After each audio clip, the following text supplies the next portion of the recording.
नमस्कार। आज की इस लंबी और गहरी चर्चा में हम एक बेहद अद्भुत यात्रा पर निकलने वाले हैं। सोचिए, ब्रह्मांड के विशाल तारों की चाल से लेकर राजस्थान के एक मंदिर की रसोई तक का सफर। हम एक ऐसी परंपरा को गहराई से समझने वाले हैं जहां भक्ति, खगोल शास्त्र और स्वादिष्ट पकवान सब आपस में एक साथ जुड़ जाते हैं। तो चलिए बिना वक्त गवाए इस विस्तृत विश्लेषण को शुरू करते हैं। आज हमारे सामने 6 मुख्य विषय हैं। पहला, द एक्स्ट्रा सेक्रेड मंथ। दूसरा, द पाथ ऑफ ग्रेस। तीसरा, कॉडिफाइंग द ट्रेडिशन। चौथा, द जर्नी टू नाथद्वारा। पांचवा, द ज्योमेट्री ऑफ डिवोशन। और आखिर में द डिवाइन एट होम। आइए आगे बढ़ते हैं। पहला हिस्सा, the extra sacred month, synchronising the heavens. इन पवित्र प्रथाओं के ठीक समय को समझने के लिए सबसे पहले आसमान और उन कैलेंडर्स को देखना होगा जो इन तारों की चाल का हिसाब रखते हैं। यहाँ एक बड़ा दिलचस्प अंतर देखिए। एक तरफ है हमारा सोलर ईयर यानी सौर वर्ष, जिसमें करीब 365 दिन होते हैं, और दूसरी तरफ है हिंदू लूनर कैलेंडर यानी चंद्रवर्ष, जिसमें लगभग 354 दिन ही होते हैं। जाहिर है चंद्रवर्ष थोड़ा छोटा पड़ जाता है और इस वजह से हर साल समय का एक फर्क पैदा होने लगता है। अब ये 11 दिन का फर्क सबसे अहम है। हर साल लगभग 11 दिन का ये फासला इकट्ठा होता जाता है। प्राचीन ऋषियों की समझ और गणित देखिए। उन्होंने इस ब्रह्मांडीय संतुलन को ठीक करने के लिए लगभग हर 32.5 महीने में एक अतिरिक्त महीना जोड़ दिया। इसे ही अधिक मास कहते हैं। ये एक परफेक्ट करेक्टिव मेजर है जो प्रकृति के चक्र को वापस बैलेंस कर देता है। और इस एडजस्टमेंट को एक खूबसूरत कथा का रूप दे दिया गया। ऐसा माना जाता है कि इस अतिरिक्त महीने को शुरू में किसी भी देवता ने नहीं अपनाया, क्योंकि इसमें कोई त्योहार नहीं आते थे। एकदम अनाथ सा हो गया था ये महीना। तब इसने भगवान विष्णु की शरण ली और उन्होंने इसे अपना नाम दिया, पुरुषोत्तम। जो महीना पहले अशुभ या इनएक्टिव माना जाता था, वही अब आध्यात्मिक रूप से सबसे पवित्र पुरुषोत्तम मास बन गया। कमाल की बात है ना। दूसरा हिस्सा, the path of grace, exploring पुष्टि मार्ग। खगोल शास्त्र से अब हम उस धार्मिक नींव की तरफ बढ़ते हैं जो इन पवित्र समयों को इतना गहरा अर्थ देती है। 15वीं शताब्दी में श्री वल्लभाचार्य जी ने इस परंपरा की शुरुआत की, जिसे शुद्ध अद्वैता या प्योर नॉन ड्यूलिज्म कहते हैं। इस दर्शन का सीधा सा मतलब है कि ये ब्रह्मांड किसी माया या भ्रम का नतीजा नहीं है, बल्कि भगवान की एक शुद्ध, सच्ची और पवित्र रचना है। पुष्टि मार्ग पूरी तरह से कृपा और अनुग्रह पर टिका है, जहां सारा ध्यान बालकृष्ण यानी श्रीनाथ जी की भक्ति पर केंद्रित होता है। इस भक्ति के 2 बहुत ही मजबूत स्तंभ हैं, सेवा और विरह। यहाँ ध्यान देने वाली बात यह है कि इस परंपरा में लोग मोक्ष या भगवान में विलीन होने की अपेक्षा नहीं करते। सबसे ऊंचा आध्यात्मिक स्तर विरह को माना गया है। वो तड़प, वो मीठा दर्द जो भगवान से दूर होने पर महसूस होता है। इस दर्द में एक अनोखा आनंद और सच्चा प्रेम छिपा है, जो भक्त को हमेशा निष्काम सेवा से जोड़े रखता है। तीसरा हिस्सा, codifying the tradition, the work of Hari Rai. अब सवाल ये उठता है कि इन गहरी बातों को आम लोगों की रोजमर्रा की जिंदगी में व्यवहारिक तौर पर कैसे उतारा गया। वल्लभाचार्य जी और उनके बेटे विठलनाथ जी के बाद आए हरि राय जी, जो चौथी पीढ़ी से थे। माना जाता है कि हरि राय जी ने 125 साल का एक लंबा और अद्भुत जीवन जिया, 1590 से 1715 तक। इस लंबे अरसे में उन्होंने पुष्टि मार्ग की कथाओं और रोज की पूजा पाठ को बखूबी एक व्यवस्थित सिस्टम में ढाला। उनके लिखे गए साहित्य ने इस परंपरा को आने वाली सभी पीढ़ियों के लिए हमेशा के लिए सुरक्षित कर दिया। हरि राय जी का एक बेहद शानदार योगदान है उनका भाव प्रकाश और 3 जन्मा यानी 3 लाइव्स का सिद्धांत। उन्होंने समझाया कि भक्त के 3 रूप होते हैं। पहला लौकिक यानी इस भौतिक दुनिया की पहचान, दूसरा अलौकिक जो कृष्ण की शाश्वत लीला में उसका अनंत रूप है, और तीसरा इनिशिएशन या दीक्षा जो इन दोनों को आपस में जोड़ती है। सोचिए, एक आम इंसान की नॉर्मल रोजमर्रा की जिंदगी को कृष्ण की अनंत लीला से कितनी खूबसूरती से जोड़ दिया गया।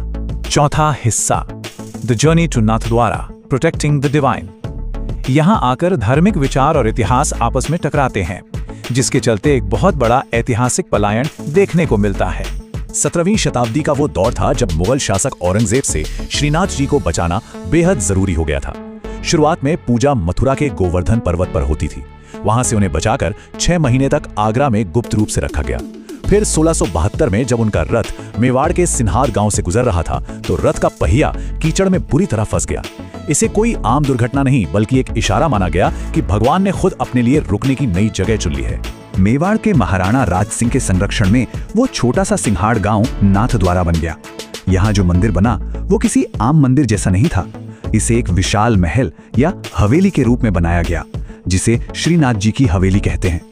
हवेली का ये डिजाइन सीधे तौर पर बताता है कि पुष्टि मार्ग में भगवान को एक आम पारिवारिक सदस्य, एक छोटे बच्चे के रूप में अत्यंत लाड़ प्यार और घरेलू माहौल में रखा जाता है। 5वां हिस्सा, the geometry of devotion, culinary worship। अब जब इस घरेलू लाड़ प्यार की बात हो ही रही है तो दुनिया की सबसे शानदार खानपान की प्रथाओं का जिक्र होना तो बनता ही है। 56 भोग का नाम तो हम सबने जरूर सुना होगा, पर क्या कभी किसी ने सोचा है कि पकवानों की गिनती ठीक 56 यानी 56 ही क्यों होती है? ये कोई इत्तेफाक बिल्कुल नहीं है। इसके पीछे एक बेहद रोचक गणित और सच्ची धार्मिक भावना जुड़ी है। कहा जाता है कि बालकृष्ण दिन में 8 बार भोजन करते थे, लेकिन जब उन्होंने गोकुल वासियों को बचाने के लिए गोवर्धन पर्वत को अपनी छोटी उंगली पर लगातार 7 दिनों तक उठाए रखा, तब उन्होंने कुछ नहीं खाया। तो 7 दिन और 8 टाइम का भोजन मिलाकर हुए कुल 56 मील्स। भक्त बड़े दुलार से अपने प्रभु को ये 56 अलग अलग पकवान अर्पण करते हैं ताकि उनके छूटे हुए भोजन की पूरी भरपाई हो सके। है ना कितनी प्यारी भावना। इन पारंपरिक पकवानों को देखिए, जैसे राजस्थान का प्रसिद्ध दाल बाटी और चूरमा। घी और गुड़ से भरे ये ठोस पकवान असल में राजस्थान के कठोर रेगिस्तान और राजपूत योद्धाओं के जीवित रहने की क्षमता की कहानी कहते हैं। पुष्टि मार्ग में इन स्थानीय और सख्त मौसम वाले पकवानों को इतनी खूबसूरती से भोग में बदल दिया गया कि आज ये प्रथा का एक अटूट और पवित्र हिस्सा बन चुके हैं। और अब इस विशाल मंडला जैसे आयोजन को देखिए। विठलनाथ जी ने इसे एक सटीक आकार और ग्रैंड परंपरा दी। मीठे और नमकीन पकवानों को बिल्कुल जियोमेट्रिक और कॉन्सेंट्रिक टायर्स में सजाया जाता है। ये प्रथा बस खाना परोसने के लिए नहीं है, ये भगवान के प्रति संपन्नता, अबंडेंस और दृश्य भक्ति का एक जीवंत प्रदर्शन है। एक ऐसी कला जो किसी को भी मंत्रमुग्ध कर सकती है। 6ठा और आखिरी हिस्सा, the divine at home, everyday sacredness. मंदिर के इस ग्रैंड पूजा को देखने के बाद चलिए वापस चलते हैं आम लोगों की जिंदगी की तरफ, खासतौर पर जब बात अधिक मास की हो। स्कॉलर गाय बेक का एक कोट है, A spatial theology of abundance, where the eye, the hand and the tongue converge in acts of worship। इसका मतलब बहुत गहरा है। आंख, हाथ और जीभ, जब हमारी सभी इंद्रियां एक साथ भगवान को समर्पित हो जाती हैं, तो आम दिखने वाली चीजें जैसे स्वादिष्ट खाना या उसकी महक एक सच्ची श्रद्धा और अटूट विश्वास का बड़ा हिस्सा बन जाती हैं। इसलिए जब ये 13वां महीना यानी अधिक मास आता है तो लोग इन 5 तरीकों से इसकी पवित्रता को अपनाते हैं। पहला, ठाकुर जी की सेवा बढ़ाना। दूसरा, जरूरतमंदों को सच्ची श्रद्धा से दान देना। तीसरा, व्रत रखना। चौथा, एकांत में जपाया ध्यान लगाना। और 5वां, श्रीमद् भागवतम या गीता जैसे ग्रंथों को पढ़ना। इस महीने में की गई ये रोजमर्रा की धार्मिक प्रार्थनाएं आत्मिक रूप से बेहद शक्तिशाली हो जाती हैं और नकारात्मक कर्मों को धोने का काम करती हैं। इस पूरे विश्लेषण से एक सबसे बड़ी बात जो निकल कर आती है वो ये कि भगवान को पाने के लिए सन्यासी होने या सब कुछ छोड़कर जंगल जाने की कोई जरूरत नहीं है। ये परंपरा एक आम परिवार वाले इंसान की जिंदगी को पूरी तरह से सम्मान देती है। यहाँ पूरा ब्रह्मांड एक रसोई में समा सकता है और स्वयं भगवान निजी और आम रोजमर्रा के जीवन का हिस्सा बन सकते हैं। ये सच में एक बेहद खूबसूरत सोच है। इस लंबे और जानकारी भरे सफर के अंत में एक सवाल छोड़कर जाना चाहूंगा। अगर स्नेह और प्यार से बनाया गया खाना एक आम इंसान और भगवान के बीच की अनंत दूरी को मिटा सकता है, तो हमारी आम जिंदगी में ऐसी कौन सी छोटी छोटी देखभाल और प्यार की बातें हैं जिन्हें पवित्रता का रूप दिया जा सकता है? इस पर जरूर विचार कीजिए। आज की इस गहरी चर्चा में साथ बने रहने के लिए बहुत बहुत धन्यवाद। फिर मिलेंगे एक नए और दिलचस्प विषय के साथ।